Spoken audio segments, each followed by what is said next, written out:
Hi friends, అందరు బాగున్నారా? ఇవాళ ఎగ్ కర్రీ చేస్తున్నాను. సింపుల్ అయిపోయే ఎగ్ కర్రీ. స్టవ్ వెలిగించుకొని గిన్నె పెట్టేసుకొని గిన్నెలో వాటర్ పోసేసుకొని ఎగ్స్ పెట్టుకోవాలండి. మీకు ఎన్ని కావాలంటే అన్ని ఎగ్స్ పెట్టుకోండి. నేను త్రీ ఎగ్స్ పెట్టుకుంటున్నాను.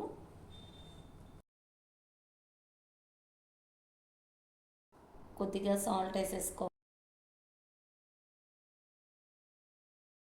ఎగ్స్ బాయిల్ చేసేసుకున్నాం. బాయిల్ అయిపోయాయి. ఇప్పుడు స్టవ్ వెలిగించుకొని ప్యాన్ పెట్టుకొని ఆయిల్ పోసేసుకోవాలి. ఆయిల్ హీట్ ఎక్కిన తర్వాత అల్లం వెల్లుల్లి పేస్ట్ వేసుకోవాలి.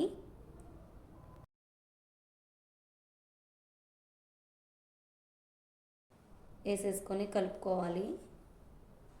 కొద్దిగా వేగిన తర్వాత పసుపు వేసేసుకోవాలి.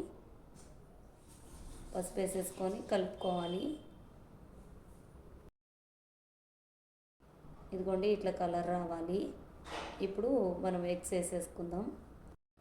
ఎగ్స్ని ఇట్లా పీసెస్లా కట్ చేసుకోవాలండి, పొడుగు పీసెస్లా. 2 నిమిషాల తర్వాత మళ్ళీ ఒకసారి కలుపుకుందామండి.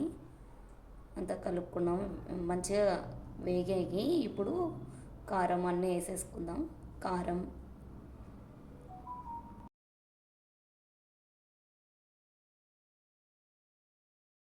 మీ టేస్ట్కి సరిపోయేంత కారం వేసుకోండి. ఇప్పుడు 1 టీ స్పూన్ ధనియాల పొడి, కొద్దిగా సాల్ట్, కొద్దిగా గరం మసాలా వేసేసుకున్నాం.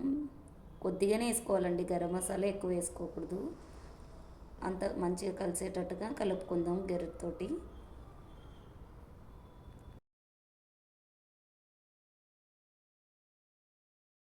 మీడియం ఫ్లేమ్లోనే పెట్టుకోవాలండి స్టవ్.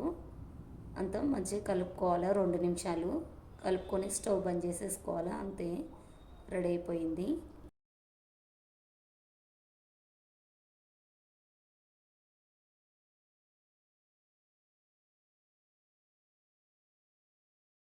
ఇట్లా అంతా కలుపుకొనేసి పైన కొత్తిమీర వేసేసుకొని సర్వ్ చేసుకోవడమే అండి. టేస్టీగా ఉంటుంది, చాలా బాగుంటుందండి. రైస్ లెగ్ కానీ చపాతీ లెగ్ కానీ చాలా టేస్టీగా ఉంటుంది. ఈజీ మెథడ్ అండి.